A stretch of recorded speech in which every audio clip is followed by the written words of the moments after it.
ఆ భోజన పంక్తిలో సీమోను ఇంటిలో అభిషేకం చేసింది అత్తరుతో యేసయ్యను. కన్నీటితో పాదాలు కడిగింది, తలక్కురులతో పాదాలు తుడిచింది. సువాసన సువాసన ఇల్లంత సువాసన, ఆరాధన దైవారాధన ఆత్మీయాలాపన. దేవునికి మహిమ కలుగునుగాక.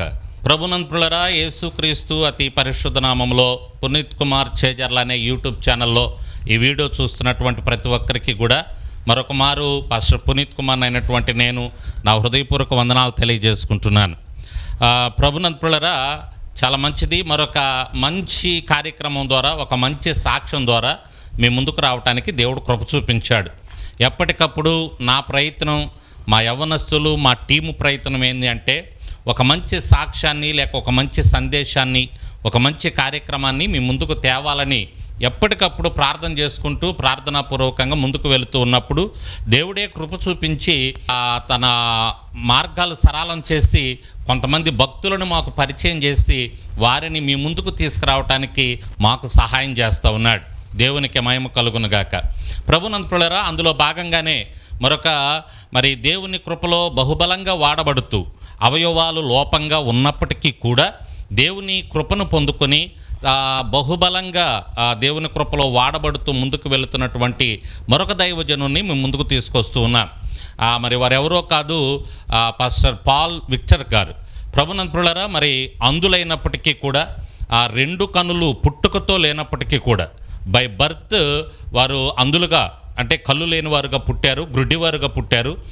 వారు దేవుని కృపలో దేవుని పిలుపునందుకొని దేవుని సేవలో ముందుకు వెళ్తూ దాదాపు 500 పాటలకు పైగానే వారు రచించి, ప్రాముఖ్యంగా ఆ భోజన పంక్తిలో సీమోను ఇంటిలో అనేటటువంటి పాట చాలా ప్రజాదరణ పొందింది. అనేక మందికి ఆశీర్వాదకరంగా ఉంది ఆ పాట. ఇటువంటి గీతాలు ఎన్నో మంచి గీతాలు రాసి దేవుని కృపలో బహుబలంగా వాడబడుతూ ముందుకు వెళుతున్నటువంటి దైవజనులు. ఇంకా వారి సాక్ష్యాన్ని పరిపూర్ణంగా మనం వినటానికి దేవుడు కృప చూపించాడు. ఈ సమయంలో వారిని మీ ముందుకు తీసుకొస్తూ ఉండగా వారు చక్కని వారి సాక్ష్యాన్ని మనకు అందిస్తూ ఉండగా దయచేసి స్కిప్ చేయొద్దు, చివరి వరకు చూడండి. నిజంగా మీరు బలపరచబడతారు. ఈ సాక్ష్యం ద్వారా మీరు ఆశీర్వదించబడతారు, దేవుని కృపను పొందుకుంటారు. మంచిది, వారిని మీకు పరిచయం చేస్తూ మీ ముందుకు తీసుకొస్తూ ఉన్నాను. సాక్ష్యాన్ని కొద్ది నిమిషాలు మనం విందాం. అయ్యగారు వందనాలయ్యా. అయ్యా, ప్రైజులాడు అయ్యగారు, వందనాలు అయ్యగారు. పాల్ విక్టర్ గారు. ఎస్, అవును అయ్యగారు. చాలా సంతోషం అయ్యా, నేను కూడా మీతో ఉండడం దేవుడిచ్చిన గొప్ప భాగ్యం అయ్యగారు. వెరీ గుడ్ అయ్యా. దేవుడే కృప చూపించి మిమ్మల్ని మా మధ్యలోనికి తీసుకొని వచ్చారయ్యా. కొద్ది నిమిషాలయ్యా, మా ఛానల్ ద్వారా అనేక మంది ఈ సాక్ష్యాన్ని వింటూ ఉన్నారు. క్లుప్తంగా కొద్ది నిమిషాలు మీ సాక్ష్యాన్ని పంచుకోండి అయ్యా. ప్రాముఖ్యంగా ముందుగా మీరు ఏ ప్రాంతవాసులు, మీ తల్లిదండ్రులు, మీ బాల్యము, ఆ విశేషాలు మాతో కొద్ది నిమిషాలు పంచుకోండి అయ్యా. తప్పకుండా అయ్యగారు. ప్రభునందు ప్రియమైనటువంటి పునీత్ కుమార్ చేజర్ల యూట్యూబ్ ఛానల్ను వీక్షిస్తూ ఉన్నటువంటి దైవ జనాంగాన్ని అందరికీ ప్రభు అయిన యేసుక్రీస్తు నామ పేరట నా ప్రత్యేకమైన వందనాలు తెలియజేస్తూ ఉన్నానండి. నా పేరు పాల్ విక్టర్ మడికి. నేను ఆంధ్రప్రదేశ్ కాకినాడ జిల్లాకు సుమారు 35-40 కిలోమీటర్ల దూరంలో నేను కాజులూరు అనేటటువంటి ప్రాంతంలో ఏసేబు వీరమ్మ అనేటటువంటి దంపతులకు 4వ సంతానంగా నేను 1978వ సంవత్సరం ఏప్రిల్ నెల 18వ తేదీన కాజులూరు అనేటటువంటి ప్రాంతంలో అన్య కుటుంబంలో నేను జన్మించానండి. నేను పుట్టినప్పటి నుంచి నేను అంధుడిగానే పుట్టాను. నా తర్వాత ఉన్నటువంటి 2 సిస్టర్స్ కూడా, వారికి కూడా చూపు లేదు. అందులో ఒక సిస్టర్ చిన్నప్పుడే చనిపోయింది. మా నాన్నగారు, మా తాతయ్య గారు కూడా ఉన్నతమైనటువంటి కళాకారులు కావడం వల్ల ఉన్నతమైనటువంటి అనేక కార్యక్రమాల్లో వారు పాలు పొందుతూ వారికి ఉన్నటువంటి ఆ యొక్క టాలెంట్ ఏదైతే ఉందో దాన్ని ఉపయోగించి మమ్మల్ని ఎంతో పోషించేవారు. ఆ కారణాన ఆనాటి దినాల్లో అందులకు కూడా చదువు ఉన్నదని ఎరిగి ఏం చేశారంటే 1983-84 సంవత్సరాల్లో నన్ను అందుల పాఠశాల మండపేట అనేటటువంటి ప్రాంతంలో ఉన్నటువంటి అందుల పాఠశాలలో నన్ను చేర్పించారు. అక్కడ నేను చదువుతూ ఉన్నాను. అది క్రైస్తవ పాఠశాల. యేసుప్రభు అంటే నాకు తెలియదు. దేవుని సన్నిధి కానీ దైవజనుని యొక్క విధానాలు కానీ నాకైతే ఏమీ తెలియవు. నాకు చిన్నప్పటి నుండి పాటలు పాడేటటువంటి మంచి స్వరం ఉంది కనుక నేను ఏమనుకునేవాడిని అంటే బ్రతకడానికి స్వరం ఉంది కదా, 4 సినిమా పాటలు పాడుకుని బ్రతికేద్దాంలే అనుకునేటటువంటి వాడిని నేను. యేసు ప్రభుని దేవుడిగా అంగీకరించటానికి నేనేమాత్రం కూడా మరి ఇష్టపడలేనటువంటి వ్యక్తిని. అయితే 1991-92 సంవత్సరాల్లో నాకు నరాల బలహీనత అనేటటువంటి వ్యాధి చేత కాళ్ళు చేతులు చచ్చుబడిపోయాయి. ఎన్నో సంవత్సరాలు అయ్యా? 92-93 అయ్యగారు. 1978లో పుట్టాను అయ్యగారు నేను. 92. అవును అయ్యగారు. ఓకే. అంటే దగ్గర 13-14 సంవత్సరాల వయసులో. అవును అయ్యగారు. 13-14 సంవత్సరాల వయసులో నాకు కాళ్ళు చేతులు చచ్చిపడిపోయాయి. అయ్యా మీరు మొత్తం ఎంతమంది అన్నారు? అయ్యా మేము 4 సంతానం అండి. 4 సంతానం. 4కి మరి బ్లైండ్ ఉందా? కాదు అయ్యగారు, 3 మాత్రమే ఉన్నది అయ్యగారు. 2 సిస్టర్స్, నాకు కూడా చూపు కనిపించదు అయ్యగారు. 3కి కనిపించదు? అవును అయ్యగారు. ఒకరికే కనిపిస్తుంది? అవును అయ్యగారు. ఓకే. మీ తల్లిదండ్రులు బాగానే ఉండేవాళ్ళు మళ్ళా? నాన్నగారు అమ్మగారు కూడా బాగానే ఉండేవారు అయ్యగారు. మీకే ఇట్లా వచ్చింది, సంతానమైన 3కి ఇలా వచ్చింది? అవును అయ్యగారు. అవును అయ్యగారు. ఓకే. 13-14 సంవత్సరాలు అసలు చదువు లేదు అప్పటి వరకు అసలు చూపు లేనటువంటి వారికి చదువు ఉన్నదన్న విషయమే మాకు తెలియదు అయ్యగారు. ఓకే. ఆ కారణాన అందుల పాఠశాలను నన్ను చేర్పించి ఇంటర్మీడియట్ వరకు చదువుకోవడానికి మా తాతయ్య గారు నాకు ఎంతో సహాయపడ్డారు. ఇంటర్మీడియట్ వరకు చదువుకున్నారు? అవును అయ్యగారు. Very good. తర్వాత నేను యేసు ప్రభుని నిజమైన దేవుడని తెలుసుకోవడానికి కూడా మా తాతయ్య గారే నాకు మార్గదర్శి అండి. వాస్తవానికి మేము పుట్టింది అన్య కుటుంబంలో అయినప్పటికీ కూడా, దేవునికి దూరంగా ఉంటున్నప్పటికీ కూడా నేను క్రైస్తవ పాఠశాలలో చదువుకోవడం వల్ల యేసు ప్రభు నిజమైన దేవుడని నేను నమ్ముకోవడం జరిగింది. 1993 సంవత్సరంలో దేవుడు తన స్వరాన్ని నాకు వినిపించాడు. ఆ కారణాన అంటే మీకు చచ్చుబడిపోయింది అని అంటున్నారు కదా? అవునయ్య గారు. అప్పుడు ఆయన స్వరం వినపడిందా? అవునయ్య గారు. అంటే అప్పటికే 4 రోజుల నుండి నేను మంచం మీదే పడి నేను బాధపడతా ఉన్నాను. చాలా మందులు వాడించారు. ఎంత మెడిసిన్ వాడించినా కానీ నా వ్యాధి నయం అవ్వలేదు. కానీ మా యొక్క తల్లిగారు అప్పటికే మా ఇంట్లో ఉన్నటువంటి వాళ్ళందరికీ భయపడి దేవుని మందిరానికి చాటుగా వెళుతూ ఉండేవారండి. ఎవరు? మా అమ్మ అండి. మీ అమ్మగారు మందిరానికి వెళ్తూ ఉండేవాళ్ళు? అవునండి. అంటే మీ అమ్మగారికి మందిరానికి వెళ్ళాలని ఎందుకు అనిపించింది? అంటే తరచుగా పాస్టర్ గారు మా ఇంటికి వస్తూ ఉండేవారు, గృహ దర్శనాలు చేస్తూ ఉండగా అదే క్రమంలో మా ఇంటికి వచ్చి మాకు వాక్యం చెప్పడం, ప్రార్థన చేసి వెళ్తూ ఉండేటటువంటి వారు. ఆ కారణాన మా అమ్మగారికి యేసు ప్రభు మీద దైవభక్తి కలిగింది. ఒక యేసు ప్రభు దగ్గరికి వెళ్తే నా కుమారుడిని దేవుడు స్వస్థపరుస్తాడేమో అనే నమ్మకంతో, అంటే నా తల్లి అంత చదువుకోలేదండి, అంత జ్ఞానవంతురాలు కూడా కాదు. ఆ కారణాన ఆమె వెళ్ళి దేవుని మందిరానికి వెళ్ళి వచ్చి రానటువంటి ప్రార్థన చేసుకోవడం వల్ల దేవుడు నా తల్లి చేసిన ప్రార్థన ఆలకించి దేవుడు నన్ను ఎట్టకేలకు స్వస్థపరిచాడండి.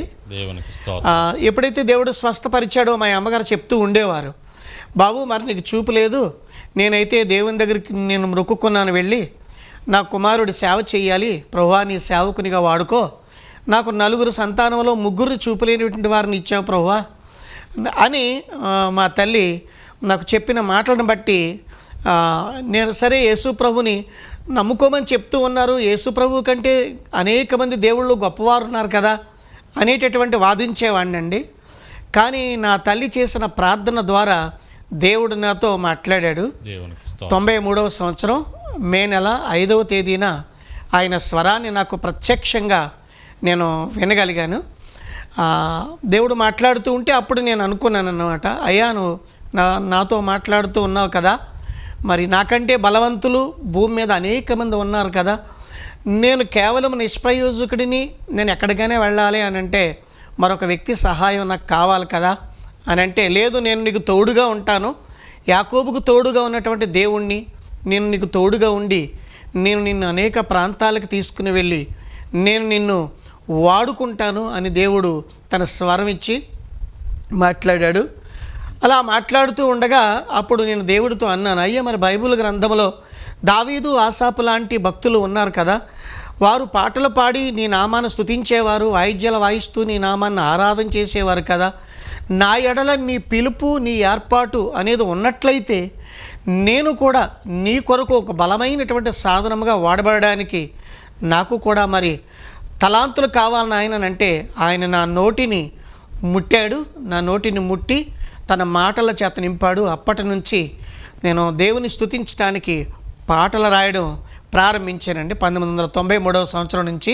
అంటే మీరు స్వస్థత పొందుకున్న దగ్గర నుంచే పాటలు రాయటం ప్రారంభం చేశారు? అవునయ్య గారు. అవునయ్య అంటే దాదాపు మీ 13వ సంవత్సరం నుంచే. అవునయ్య గారు. అంతే కదయ్యా? 13వ సంవత్సరం నుంచే పాటలు రాస్తున్నారు మీరు. అవునయ్య గారు. Good good, very good. అయ్యా ఇప్పుడు మీ మిగతా మీ అన్నదమ్ములకు అదే కళ్ళు లేవన్నారు కదా మీ తోబుట్టువులకి, వారు ప్రభువుని నమ్ముకోలేదా? అయ్యగారు నమ్ముకున్నారు. అయ్యగారు అక్క దేవుని నమ్ముకుంది. వాళ్ళకు కూడా అమ్మే చెప్పింది. వాళ్ళకు కూడా అమ్మే చెప్పింది. అయ్యగారు మీ తల్లిగారు ధన్యురాలు నిజంగా. ఆమేన్. అవునయ్య గారు. ఓకే, మీ తల్లిగారి ద్వారా మీరు రక్షణ పొందుకున్నారు. అవునయ్య గారు. అవునయ్య గారు. దేవునికి స్తోత్రం.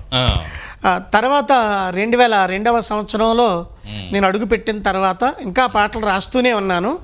అప్పుడు ఏం చేశారు? సేవ చేశారా లేకపోతే ఇంట్లోనే ఉన్నారా? 93 నుంచి 2002 దాకా. 93 నుంచి 2002 వరకు నేను దేవుని పరిచర్యలో వాడబడుతూ ఉండగా మా తాతయ్య గారు దేవుడు మంచి స్వరం ఇచ్చాడు కదా, చూపు లేదు, బ్రతకడానికి స్వరమే ఆధారం కనుక కనీసం కొద్దో గొప్ప సంగీతం అనేది నేర్పిస్తే కచేరీలన్నా చేసుకుని బ్రతుకుతాడు అని ఉద్దేశంతో నన్ను 1997, 98, 99, 2000 ఈ 4 సంవత్సరాలు నన్ను హైదరాబాద్ పొట్టి శ్రీరాములు మ్యూజిక్ అకాడమీలో కర్ణాటక శాస్త్రీయ గాత్ర సంగీతం నేర్చుకోవడానికి మా తాతయ్య గారు తీసుకుని వెళ్ళి అక్కడ నన్ను చేర్పించడం జరిగిందండి. నిజంగా మీ తాతయ్య గారు కూడా గొప్ప ధన్యుడండి. అవునయ్య గారు. మీ మీద చాలా ప్రేమ కలిగి, చాలా ప్రేమ, అంటే అందులయ్యి ఉన్నారు కదా నా మనవళ్ళు అని చెప్పి ఆయన కూడా ఇంట్రెస్ట్ చూపించాడు మీ మీద. అవునయ్య గారు. వారు నేను సంగీతం నేర్చుకోవడానికి మా తాతయ్య గారు కారకులయ్యారు. తర్వాత 2002వ సంవత్సరంలో నేను వాక్యం వింటూ ఉన్నాను. సేవకులు అనేక మీటింగ్స్కి వెళ్ళి దేవుని యొక్క వాక్యాలు వింటూ బలపడుతూ ఉండగా అప్పుడు నేను ప్రభు మరి నిన్ను ఆరాధన చేయాలి, మరింతగా నిన్ను గణపరచాలని ప్రభువుని అడుగుతూ ఉండగా దేవుడు నాకు ఇచ్చినటువంటి అద్భుతమైన పాట ఆ భోజన పంక్తిలో సీమోని ఇంటిలో అభిషేకం చేసింది అత్తరుతో యేసయ్యను అనేటటువంటి ఈ పాట దైవజనులు రెవరెండ్ డాక్టర్ షాకిర్ డానియల్ గారు వర్తమానాలపై ఈ పాట నేను చేయడం జరిగిందన్నమాట. ఎన్నో సంవత్సరం అండి? 2002వ సంవత్సరం. మొదటి పాట అదేనా? మొదటి పాట స్తోత్రము చెల్లింతుము యేసయ్య స్తోత్రము చెల్లింతుము 93వ సంవత్సరంలో ఈ పాట రాశానండి. రెండోది ప్రమిదల వలె నీ సన్నిధిలో ప్రభువా నేను ఉండాలని అది రాశానండి. తర్వాత బలమైన దేవుడు నీతో నుండగా భయమేలా ఓ మనసా. అంటే ఈ మధ్యలో కూడా పాటలు రాస్తూనే ఉన్నారు. రాస్తూనే ఉన్నాను. వరం ఇచ్చాడు దేవుడు, గిఫ్ట్. అవునయ్య గారు. పాటలు రాసేవారు. అవునయ్య గారు. తర్వాత ఎవరితో చెప్పాలి నా బాధను, ఏమని చెప్పాలి నా వేదనను, ఊరికి బయట ఉన్నానని నా వారే నన్ను విడిచారని, ఇలాగా అనేక పాటలు. తర్వాత పరమగీతాల మీద వెలకట్టలేనిది నీది ప్రేమ వర్ణింప నా తరమ, తర్వాత బలురక్కసి చెట్లలో వల్లి పద్మము కనబడినట్లు, అది కూడా పరమగీతాలు రెండు రిఫరెన్స్ అండి. దైవజనులు ఆచార్య ఆర్ఆర్కే మూర్తి గారు వర్తమానాలపై చేయబడినటువంటి అద్భుతమైన పాటలు ఇవన్నీ ఆయన వర్తమానాలు వింటూ ఈ పాటలు రాశారు. అవునయ్య. హృదయంలో మీరు ప్రేరేపించబడి, అవునయ్య, ఆత్మదేవుడు మిమ్మల్ని ప్రేరేపిస్తూ ఉండగా పాటల రూపంలో బయటకు వచ్చాయి. అవునయ్య. ఓకే. ఇలా ఆ భోజన పంక్తులు అనేది 2002లో రాశారు. 2002లో రాశాను. అప్పటికి చాలా పాటలు రాశారు. అయితే అప్పటికి చాలా ఇది బాగా ప్రజాదరణ పొందింది. అవునయ్య గారు. ఏది ఆ భోజన పంక్తిలో? అవునయ్య గారు. ఏదో ఒకసారి పాడండి ఆ పాట. ఆ భోజన పంక్తిలో సీమోను ఇంటిలో అభిషేకం చేసింది అత్తరుతో యేసయ్యను. ఆ భోజన పంక్తిలో సీమోను ఇంటిలో అభిషేకం చేసింది అత్తరుతో యేసయ్యను. కన్నీటితో పాదాలు కడిగింది, తలక్కురులతో పాదాలు తుడిచింది, సువాసన సువాసన ఇల్లంత సువాసన, ఆరాధన దైవారాధన ఆత్మీయాలాపన. దేవునికి మహిమ కలుగును గాకయ్యా. అద్భుతమైనటువంటి పాటయ్యా. దేవుడు అద్భుతంగా మీ ద్వారా రాయించాడు. అనేక మంది ఆదరించబడ్డారు ఈ పాట ద్వారా. అవునయ్య గారు, నిజంగా చాలా మంది ఆదరించబడ్డారు. మీ స్వరం కూడా మంచి స్వరం ఇచ్చాడు దేవుడు మీకు. అవునయ్య గారు, థ్యాంక్ యూ అయ్య గారు, థ్యాంక్ యూ. మంచి స్వరం ఇచ్చాడు. Right right.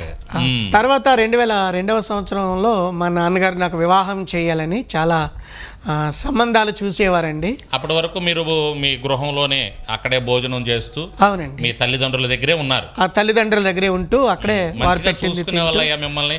ఏదో కళ్ళు లేవని అది ఇది అనకుండా మంచిగా, అంటే కొంచెం చాలా బాధకరంగానే చూసేవారు అయ్య గారు. కానీ మా తాతయ్య గారు నన్ను బాగా ప్రేమించేవారండి. ఒకవేళ ఉన్నతమైనటువంటి సంగీత కళాకారుల కుటుంబం అయినప్పటికీ కూడా అప్పుడు కొంచెం ఫైనాన్షియల్గా చాలా ఇబ్బందిగానే ఉండేదండి మాకు. ఆ కారణాన ఎందుకో కొంచెం ఒక రకమైనటువంటి చూపు లేదనేటటువంటి చులకన భావం మా ఇంట్లో ఉంటూ ఉండేది. కానీ మా తాతయ్య గారు మాత్రం దేవుడిచ్చినటువంటి ప్రసాదాన్ని మనం విసిరి కొట్టకూడదు అని చెప్పి మా తాతయ్య గారు నన్ను బాగా ప్రేమించేవారు అయ్యగారు. 2002వ సంవత్సరం వచ్చిన తర్వాత వివాహం చేయాలని ఆలోచన చేస్తే, మరి నాలాంటి చూపు లేనటువంటి వ్యక్తికి ఎవరు అమ్మాయిని ఇస్తారు? ఎవరు కదండి. ఒక కాలు లేకపోయినా, ఒక కన్ను లేకపోయినా, ఒక చెయ్యి లేకపోయినా, అంగవైకల్యం అనేసరికి కొంచెం సమాజం దూరంగా పెడుతుంది. అయినప్పటికీ కూడా మరి చాలా సంబంధాలు చూసేవారు. కానీ దేవుని యొక్క వాక్యాన్ని ఎరిగినటువంటి వ్యక్తిగా నేను ఉంటూ ఉన్నాను కనుక ప్రభు సన్నిధిలో నేను 2002వ సంవత్సరంలో 21 రోజులు ప్రభు సన్నిధిలో ఉపవాసం ఉండి కన్నీరు కార్చి ప్రార్థన చేశానండి. ప్రభువా, మరి ఇంక నా బ్రతికి ఇంతేనా, నా జీవితం ఇంతేనే నాయన, నేను ఎక్కడికైనా వెళ్ళాలి అంటే నాకు తోడనేది కావాలి కదా. మరి తల్లిదండ్రులు ఉన్నంత వరకు నాకు ఏం కావాలంటే వారు తెచ్చిపెడతారు, నా అవసరాలన్నీ వారు తీర్చగలరు. కానీ మరి నాకు తోడు అనేటటువంటిది అది నీవే ఇవ్వాలి కదా, అది ఎవరు ఇచ్చేది కాదు అని ప్రభువుని అడిగినప్పుడు దేవుడు నా ప్రార్థన ఆలకించి 2003వ సంవత్సరం జూన్ నెల 24వ తేదీన నాకు కే గంగవరం మండలం కుడుపూరు అనేటటువంటి ప్రాంతంలో కటకం జ్యోతిబాబు గారు అనేటటువంటి పెద్ద కుమార్తెతో నాకు వివాహం అయింది అయ్యారు. 24వ తేదీ జూన్ నెల 2003వ సంవత్సరంలో. దేవునికి స్తోత్రం. ఆమెకి అవయవాలన్నీ బాగుంటాయి కదా గారికి? ఆమెకు కూడా కొంచెం బ్యాక్ సైడ్ కొంచెం ఉంటుంది అయ్యారు. అయినా కానీ మా మిస్సెస్ అప్పటికే చర్చ్ ఆఫ్ క్రైస్ట్లో బైబిల్ ట్రైనింగ్ అవుతూ ఉండేదండి. వాళ్ళ నాయనమ్మ గారు దైవ సేవకురాలు కావడం వల్ల ఆమె అడిగిదట, నాయనమ్మ నువ్వు అందరికీ ప్రార్థన చేసి నువ్వు ఇక్కడ ఇల్లు కడతావంటే ఇల్లు కడుతున్నారు, మరి ఎవరి కడుపు మీదన్నా చేతుల నుంచి ప్రార్థన చేస్తే మగపిల్లడు అంటే మగపిల్లడే పుడుతున్నాడు అని దర్శనాలు చెప్తున్నా కదా.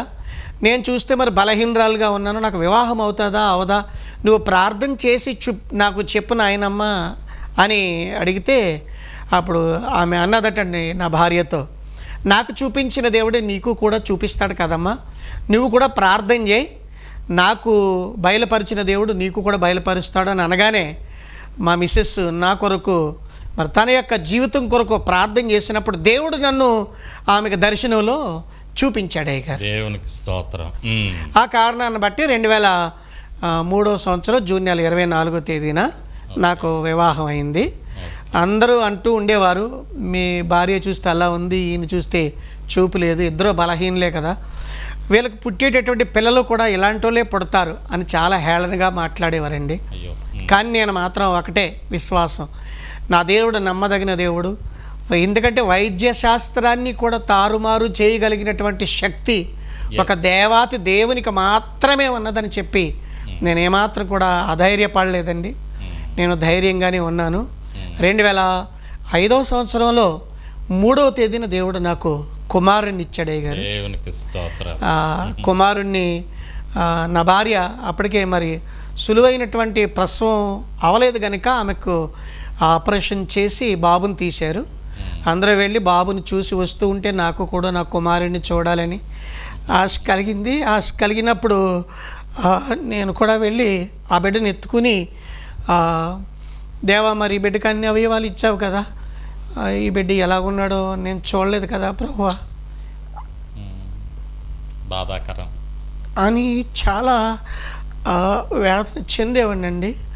దేవుడిచ్చినటువంటి ఆ బిడ్డను చేతుల్లో పట్టుకుని నాకు నేనే అనుకుంటూ ఉన్నాను, ఇలాగా ఈ ప్రపంచాన్ని నువ్వు ఇంత అందంగా చేసావు కదా ప్రభువా, నువ్వు నాకు ఇచ్చినటువంటి నా బిడ్డలను చూసుకునే ఆ భాగ్యం నాకు ఎందుకు లేకుండా చేసావు, కనీసం కట్టుకున్న భార్య ముఖమును సంతోషించలేనటువంటి దౌర్భాగ్యునైనటువంటి నాకు ఇన్ని తలాంతులు ఇచ్చి ఇంతగా నువ్వు ఎందుకు వాడుకుంటున్నావు నాయనా అని నాలో నేనే వేదన పడుతూ ఉండగా అప్పుడు దేవుడు నాకు ఇచ్చినటువంటి అద్భుతమైన పాట, సృష్టిలో చేసే అందాలన్నీ చూచి ఆనందించలేని అందుడనే నైతిని యేసయ్యా, అందుడనే నైతిని యేసయ్యా, నా యేసయ్యా, నిన్ను చూడాలని ఆశ యేసయ్యా, సృష్టిలో చేసే అందాలన్నీ. 2005లో ఈ పాట రాయటం జరిగింది అయ్యగారు. 2007వ సంవత్సరం వచ్చింది. 2007వ సంవత్సరంలో కూడా ప్రభువా మరి నా కుమారుని ఇచ్చావు, నా భార్యకు కూడా సహకారిగా ఉండాలి, ఒక కుమార్తెను దయచేయను ఆయన అని అన్నప్పుడు దేవుడు 2007వ సంవత్సరం డిసెంబర్ నెల 26వ తేదీన దేవుడు నా భార్య గర్భాన్ని తెరిచి కుమార్తెనిచ్చాడు అయ్యగారు. అలాంటి పరిస్థితుల్లో కూడా నా భార్య చనిపోవాలి, ఎందుకంటే చావు అంచుల వరకు నా భార్య వెళ్ళింది. అప్పటికి మాకు తినడానికి తిండి లేదు. ఎందుకంటే 2003వ సంవత్సరంలో వివాహమైంది అని చెప్పాను కదయ్యా. అయితే వివాహమైనప్పటి నుంచి మా భార్య వాళ్ళ నాయనమ్మ గారు చేసిన పరిచర్య మేము చేస్తూ ఉండేవాళ్ళం. ఆ పరిచర్య చేస్తూ ఉండగా 2007వ సంవత్సరం వచ్చేసరికి ఒక వ్యక్తి మాకు సహకారిగా ఉంటానని చెప్పి 40 మంది విశ్వాసుల్ని మాకు కాకుండా ఆయన చేసి చూపు లేనటువంటి వారు ఏమి సేవ చేస్తారు అని చెప్పి లేనిపోని మాటలు చెప్పి, లేవి కాండంలో ఒక మాట ఉంటుంది అర్పణల విషయంలో, అదేంటనంటే దేవునికి అర్పించేది శ్రేష్టమైనది ఇవ్వాలి, కుంటిది కానీ గుడ్డిది కానీ చెవిటిది కానీ మోగది కానీ దేవునికి ఇవ్వకూడదు అని చెప్పి దాన్ని ఆధారం చేసుకుని అది కానుకల విషయంలో రాయబడిన మాట అయినప్పటికీ కూడా అక్కడ మా లోపాన్ని ఎత్తి చూపించి మాలాంటి వారు చేతుల మీదుగా ప్రభు సంస్కరణ తీసుకోకూడదు, ప్రార్థన చేయించుకోకూడదు, మీకు శాపం వచ్చేస్తుంది అని చెప్పి 60 మంది సంఘాన్ని ఒకేసారి ఆయన తీసుకుని వెళ్ళిపోయాడు అయ్యగారు 2007వ సంవత్సరంలో. కానీ దేవుడు మాత్రం విడిచిపెట్టలేదు అయ్యగారు. అదే సంవత్సరంలో మా అత్తయ్య గారికి తలలో బ్లడ్ ఫ్లాట్ అయిపోయింది. అదే 2007వ సంవత్సరంలో నాన్నగారు చనిపోయారు. అప్పటికి నా భార్య అంగన్వాడీ జాబ్ చేసేదండి, అంగన్వాడీ టీచర్గా.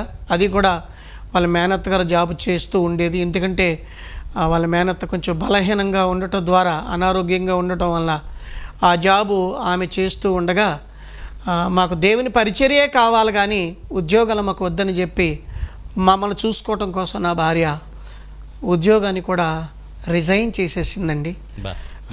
చాలా ఇబ్బందులు ఎదుర్కొన్నాం అయ్యగారు 2007వ సంవత్సరం నుండి. అయినా కానీ దేవుడు ఏమాత్రం కూడా విడిచిపెట్టలేదు. అప్పటికి తాతగారు చనిపోయారు. అప్పటికి తాతయ్య గారు చనిపోయారు, నాన్నగారు కూడా చనిపోయారు అయ్యగారు. చనిపోయిన తర్వాత మీకు కొంచెం కష్టాలు, ఈ సంఘం గలిబిలు అవ్వటం, అవునయ్య గారు, అతను గలిబిలు చేయటం ద్వారా మీరు కొంచెం కష్టాల్లో పడ్డారు. చాలా కష్టాలు అనుభవించాం అయ్య గారు. చాలా ఇబ్బందులు మేము ఎదుర్కోవటం. తోడు పిల్లలు ఇద్దరు పిల్లలు అయ్య గారు. తినడానికి ఒక పూట ఉంటే ఒక పూట ఉండేది కదా అయ్య గారు. అందరూ కూడా మీ నాన్నగారు పాటలు పాడటానికి వెళ్ళట్లేదా, అయ్యో డబ్బులు లేవా అని హేళనగా మాట్లాడేవారయ్యా. కానీ ఒకటే మా ధైర్యం ఏంటంటే దేవుడు ఉన్నాడు అనేటటువంటి ధైర్యం, ఆ విశ్వాసం, ఆ నమ్మకంతో మాత్రమే ముందు కొనసాగిపోతూ ఉండేవాడిని. ఎన్నో పర్యాయాలు చనిపోయే పరిస్థితులు ఎదురయ్యాయి. అలాంటప్పుడు కూడా విసుగుదల కలిగేదండి, ఎందుకు ఈ జీవితం అని. అప్పుడు నేను రాసినటువంటి పాట 2007లో, కన్నులు లేని బ్రతుకు ఎందుకు ప్రభువా నిన్నే స్తుతించేటందుకా, కన్నులు లేని బ్రతుకు ఎందుకు ప్రభువా నిన్నే స్తుతించేటందుకా, కరుణ లేని ఈ లోకంలో నన్ను మాయవలే నెట్టివేశావా, నీకిది న్యాయమా ఓ నా ప్రభువా. అంటే నీకు నీది న్యాయమా, నాకు చూపు లేకుండా చేసావు ప్రభువా అని అడగకూడదు. కానీ ఆ అడగడంలో కూడా న్యాయం ఉన్నదయ్యా. ఎందుకంటే ఆ అడగడంలోనే ఆయన ఏమన్నాడనంటే, మహిమ పరచబడుటకు మన్నవ్వలసినటువంటి నిన్ను నా మహిమార్థమైన నిన్ను వాడుకోవడానికే నేను నిన్ను పుట్టించుకున్నాను అని దేవుడే నన్ను తన వాక్యం ద్వారా బలపరచడయ్యారు. ఎందుకంటే యుగ సంబంధి అయిన దేవత మనుష్యుల మనోనేత్రాలకు గ్రుడ్డితనం కలిగజేసింది. కానీ నేనేమంటానంటే, నిజదేవుణ్ణి మహిమపరచడానికి, నిజదేవుణ్ణి గూర్చి సాక్ష్యం ఇవ్వడానికి, నిజదేవుని గురించి పాడడానికి, ఆయనను ఆరాధించడానికి బలహీనత ఏమాత్రము కూడా అడ్డు కాదని నన్ను బట్టి నేనే మరొకసారి రుజువు చేసుకోవడానికి దేవుడు ఒక కృపను అనుగ్రహించాడు అయ్యగారు. దేవునికి స్తోత్రం. చాలా అయ్యా, మీరు నిజంగా అన్ని బాధల్లో ఉన్నప్పటికీ కూడా, అన్ని ఇబ్బందుల్లో ఉన్నప్పటికీ కూడా దేవుణ్ణి విడిచిపెట్టలేదు. ఇంకొకటి, మీరు కళ్ళు లేకుండా చేసేటటువంటి పరిచర్య చాలామంది కళ్ళుండి చేయట్లేదు కాబట్టి వారికంటే మీరు చాలా ధన్యులు. ఇంకోటి, బిడ్డను కూడా చూసుకోలేకపోయాను మీరు అన్నారు. అయ్యా, ఇక్కడ చూస్తున్నటువంటి వారు కూడా గమనించాల్సినటువంటి విషయం ఏంటి అంటే, ఒక్కసారి ఆలోచన చేయండి. అయ్యగారు ఎంత వేదన పడ్డారో, కళ్ళు లేవని, తన బిడ్డలని చూసుకోలేకపోయానని, ఈ సృష్టిని చూసుకోలేకపోయానని. ప్రభునంతులారా, మనకైతే దేవుడు కళ్ళు ఇచ్చాడు. ఈ కళ్ళతో మనం సృష్టిని చూడగలుగుతున్నాం, మన బిడ్డలను చూసుకోగలుగుతున్నాం, మనకు కలిగినది యావత్తు చూసుకోగలుగుతున్నాం. కానీ దేవుని నామాన్ని మహిమపరుస్తున్నామా? మన కళ్ళతో దేవుని నామాన్ని మహిమపరుస్తున్నామా? వ్యర్థమైనటువంటివి మన కళ్ళతో మనం చూస్తున్నామా? దేవునికి వ్యతిరేకంగా మనం నడుచుకుంటున్నామా? ఒక్కసారి ఆలోచన చేయండి. దేవుడు మనకెంత కృపనిచ్చాడు, మనకు చక్కని నేత్రాలు ఇచ్చాడు, దృష్టి భాగ్యాన్ని ఇచ్చాడు. లేనటువంటి వాళ్ళు ఎంత బాధపడుతున్నారు. ఉన్నటువంటి మనం వాటిని ఏ విధంగా ఉపయోగించుకుంటున్నాం? దీన్ని తప్పకుండా ఒకసారి శ్రోతలు గ్రహించాలని ప్రేమతో కోరుకుంటూ, ఇక్కడ మరొక ప్రాముఖ్యమైన విషయం ఏంటంటే, ఆ అయ్యగారికి కళ్ళు లేకపోయినా, దేవుడు కళ్ళు లేకుండా చేసిన అంధుడుగా ఉన్నప్పటికీ కూడా దేవుడు గొప్ప వరాలిచ్చి తన బిడ్డను వాడుకుంటున్నాడు. దేవునికి మహిమ. చూడండి, ఒక వాక్యం వింటూ ఉండగానే పాట రాసేసాడు. ఒక ప్రాబ్లం ఎదుర్కొంటున్నప్పుడు ఒక పాట హృదయంలో నుంచి వచ్చేసింది. అది అందరికీ ఉండదు ఆ కృప. దేవుడు మరి పాల్ విక్టర్ గారికి ఆ కృపనిచ్చి నడిపించాడు. అయ్యా, మీరేమి దిగులు చెందొద్దు. నిజంగా దేవుడు గొప్పగా తన వరాలతో మిమ్మల్ని నింపి నడిపిస్తున్నాడు, వాడుకుంటున్నాడు. మీ పాటల ద్వారా ఎంతోమంది ఆశీర్వదించబడుతున్నారు. ఈ ప్రోగ్రాం ద్వారా, ఈ సాక్ష్యం ద్వారా కూడా ఎంతోమంది దీవించబడతారు, ఆశీర్వదించబడతారు. ఇది కూడా నిజంగా దేవుని ప్రణాళిక. దేవుడే అయ్యగారిని మా దగ్గరికి నడిపించాడు, మన ఛానల్లో ఉన్నటువంటి అనేక మంది చూసి బలపరచబడటానికి. దేవునికి స్తోత్రం. మంచిదయ్యా, ధైర్యంగా ముందుకు సాగండి. అయ్యా, థ్యాంక్ యూ అయ్యా. ఇప్పుడు దేవుని కృపను బట్టి నేను బ్లెస్సీ ప్రేయర్ టీమ్ అనేటటువంటి ఒక ప్రార్థనా సహవాసాన్ని నేను నడిపిస్తున్నాను అయ్యగారు. నా దగ్గర ఉన్నటువంటి సేవకులు 20 మంది సేవకులు ఉన్నారు అయ్యగారు. చాలా చిన్న పరిచర్య కలిగినటువంటి సేవకులు. అంటే అందరూ దేశం కొరకు ప్రార్థన చేస్తారు. కానీ నేను ఆలోచించినప్పుడు దేవుడు నాకు ఇచ్చినటువంటి, నా మదిలో ఇచ్చినటువంటి తలంపు ఏంటనంటే, సంఘాల కొరకు ప్రార్థించే వాళ్ళు కావాలి. సేవకులు వెలిగించబడితేనే సంఘాలు వెలిగించబడతాయి. సంఘాలలో ఉన్నటువంటి వ్యక్తులు ఎప్పుడైతే వెలిగించబడుతూ ఉంటారో, సమాజంలో ఉన్న వాళ్ళందరూ కూడా, చీకట్లో ఉన్నటువంటి వారు కూడా వెలిగించబడతారు అనేటటువంటి విధానంతో బ్లెస్సీ ప్రేయర్ టీమ్ అనేటటువంటి ఒక ప్రార్థనా సహవాసాన్ని ఏర్పాటు చేయడం జరిగింది. ప్రతి నెల మేము సంపూర్ణ రాత్రి సేవకులుగా మేము అందరం కూడుకుని ఒక రాత్రి అంతా ప్రార్థన చేస్తామండి. మా బ్లెస్సీ ప్రేయర్ టీమ్ ప్రారంభించక ముందు చాలామందికి మందిరాలు లేవయ్య గారు. వారు మందిరాలు కట్టుకోవడానికి స్థలాలు కొనుక్కున్నారు, చక్కటి పరిచర్య చేసుకుంటూ ఉన్నారు. అంత మాత్రమే కాదు, కానీ నేను వాడబడుతూ ఉన్నటువంటి విధానంలో దేవుడు నాకు ఇచ్చిన అనేక ప్రాంతాలకు నేను మీటింగ్స్కి వెళ్ళి అనేక మంది ఇచ్చినటువంటి ఆఫరింగ్స్ ఏదైతే ఉందో దాని ద్వారా నేను ప్రతి సంవత్సరం మా బ్లెస్సీ ప్రేయర్ టీమ్ సేవకుల కుటుంబాలన్నింటినీ ఒక చోటకు సమకూర్చి ఆశీర్వాద క్రిస్మస్ ఆరాధన అనేటటువంటి పెట్టి వాళ్ళకి నేను బట్టలు పెట్టి వారికి సహాయకారిగా ఉంటాను అయ్యగారు, ఉంటున్నాను. నాతోటి చాలామంది అందులో కూడా నేను పిలిచి ఆ కార్యక్రమాల్లో నేను వాడుకోవటం జరుగుతూ ఉంది. విడోస్కి నాతోటి అందులైనటువంటి వారికి నా వంతు నేను చేయగలిగినటువంటిది ఈ చిన్న సహాయాన్ని ప్రతి సంవత్సరం నేను చేయడానికి కారణం దేవుని యొక్క కృప మాత్రమే, అంతకు మించి వేరే. ఆ శ్రమల్లో నుంచి కష్టాల్లో నుంచి వచ్చారు కాబట్టి అటువంటి పరిస్థితుల్లో ఉన్న వారి బాధ మీకు గ్రహించి మీరు ఆ పరిచర్య చేస్తూ ఉన్నారు. అంతేకాకుండా మీకు దేవుడిచ్చిన దానిలో మీరు మరలా ఒకరికి ఇస్తున్నారంటే నిజంగా ఆ మంచి మనస్సు దేవుడు మీకు ఇచ్చాడు అయ్యా, దానికి తగ్గ ప్రతిఫలం తప్పకుండా ఉంటుంది. అయ్యా, మీ బిడ్డలు అవయవాల పరంగా అంతా ఓకేనా? అంతా ఓకే. మీ కుమారుడు అంతా ఓకే అయ్యారు. బాబు డిగ్రీ చదువుతున్నాడు అయ్యారు, ఇప్పుడు డిగ్రీకి వచ్చేసాడు బాబు. అవునయ్యారు, దేవునికి స్తోత్రం. పాప కూడా డిగ్రీ చదువుతుంది అయ్యారు. పాప కూడా డిగ్రీ ఫస్ట్ ఇయర్ ఇప్పుడు. పోనీలేండి, మీకు ఇప్పుడు 2 కళ్ళు లేకపోయినా 2 కళ్ళు లాంటి 2 బిడ్డలను ఇచ్చాడు. అవునయ్యారు, 4 నేత్రాలు అయ్యారు. బాబుకు 2 నేత్రాలు, పాపకు 2 నేత్రాలు, నేత్రాలు దేవుడు ఇచ్చాడు. అవునయ్యారు, దేవునికి మహిమ. ఓకే, వారు మీకు ఇప్పుడు అండగా మిమ్మల్ని తీసుకెళ్లటం అదంతా.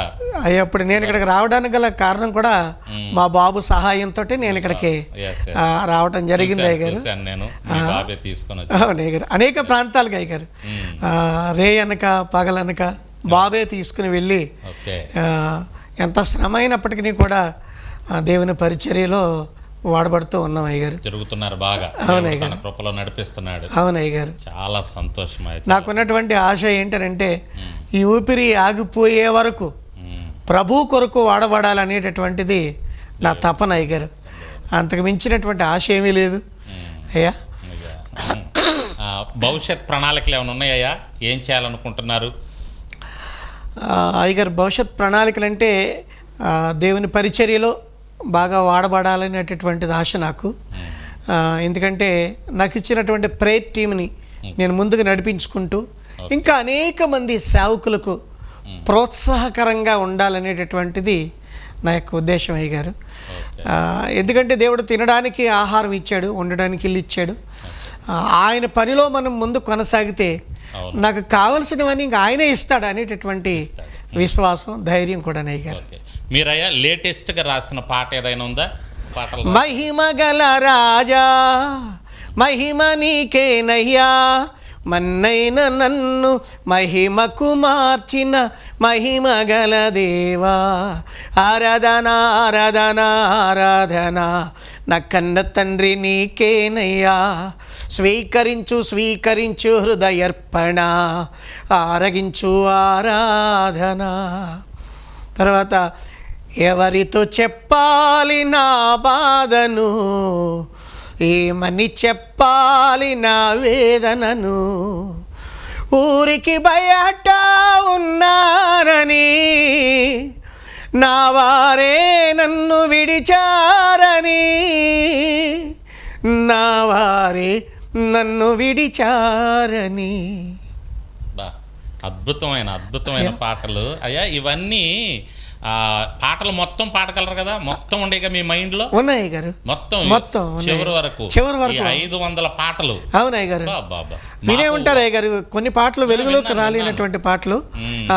హృదయమే అగాధమైన లోయరా, మానవులను మలచే కార్ఖానరా, పాప పుణ్య ఫలితమో మంచి చెడుల మిళితము, మనిషి మనిషి దోచుకునే చోటురా.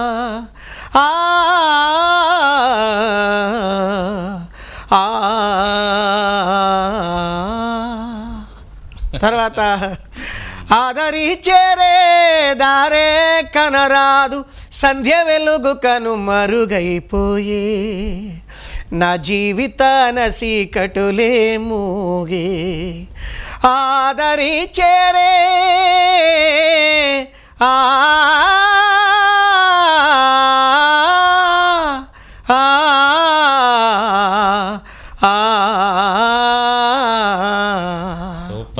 తర్వాత అయ్యా అది నేను విన్నాను, ఆ రాకడ మీద ఒక పాట రాశారు మీరు, చాలా అద్భుతంగా ఉంది.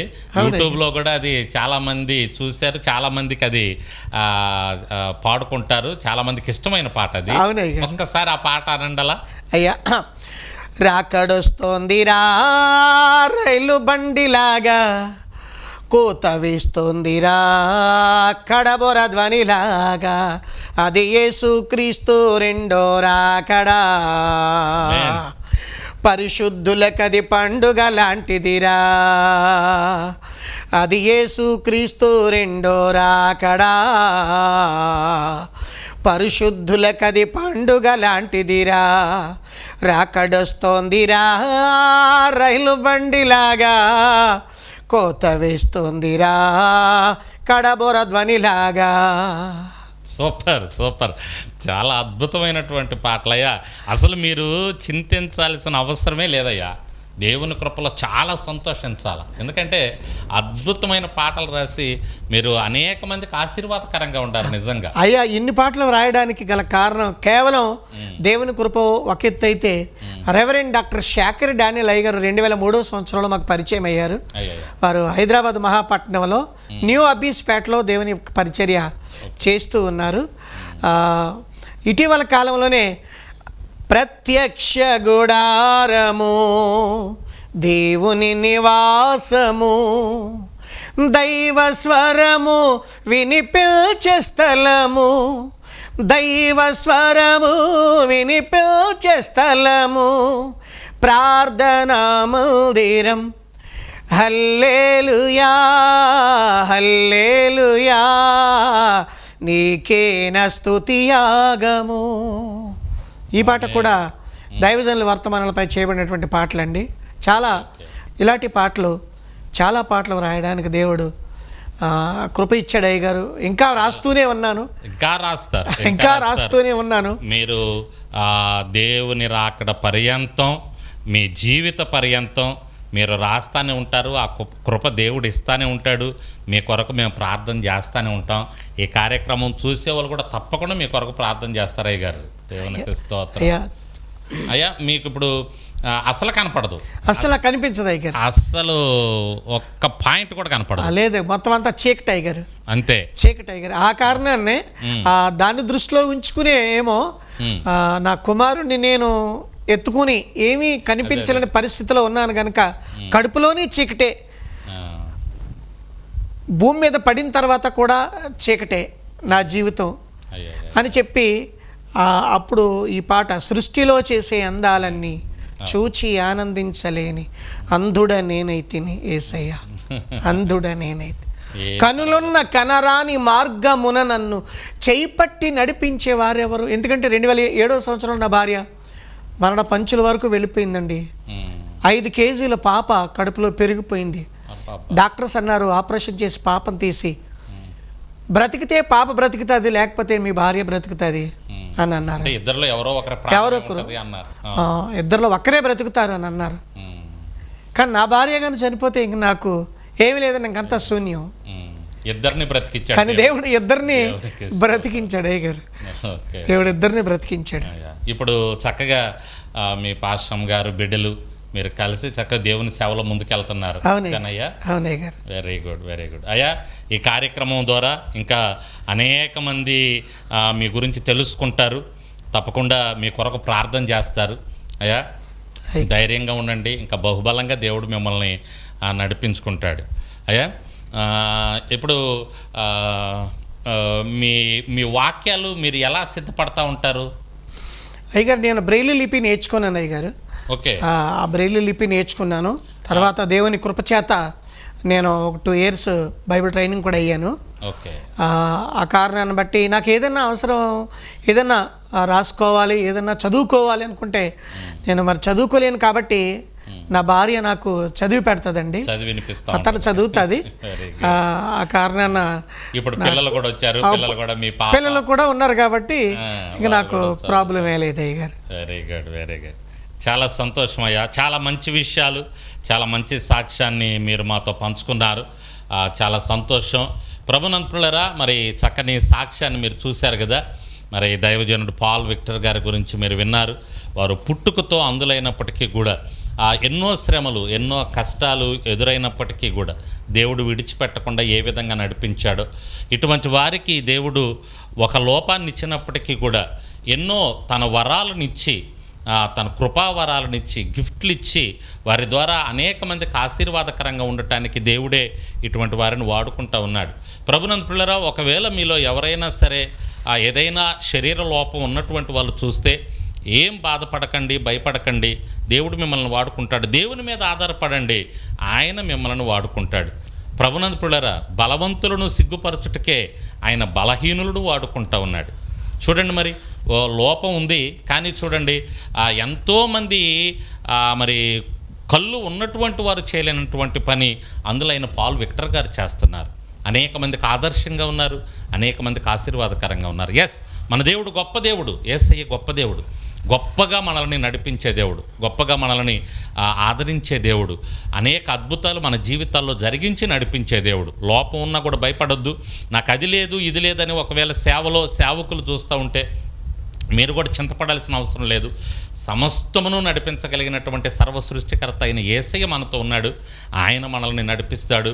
మనం ఊహించువాడి కంటే, మనం అడుగువాడి కంటే మరి అధికముగా మన జీవితంలో జరిగించి మన జీవితాల్లో మనకిచ్చి నడిపిస్తాడని మీకు అందరికీ తెలియజేసుకుంటూ పాల్ విక్టర్ గారికి మరొకసారి మా హృదయపూర్వక ధన్యవాదాలు తెలియజేసుకుంటూ, నిజంగా పునీత్ కుమార్ చేజర్ల యూట్యూబ్ ఛానల్లో నా సాక్ష్యం పంచుకోవడానికి చక్కటి అవకాశాన్ని ఇచ్చినటువంటి దైవజనులు మరి పునీత్ కుమార్ చేజర్ల దైవ సేవకులకు యూట్యూబ్ ఛానల్ తరపున మరొకసారి నా ప్రత్యేకమైనటువంటి హృదయపూర్వక వందనాలు తెలియచేస్తూ ఉన్నాను.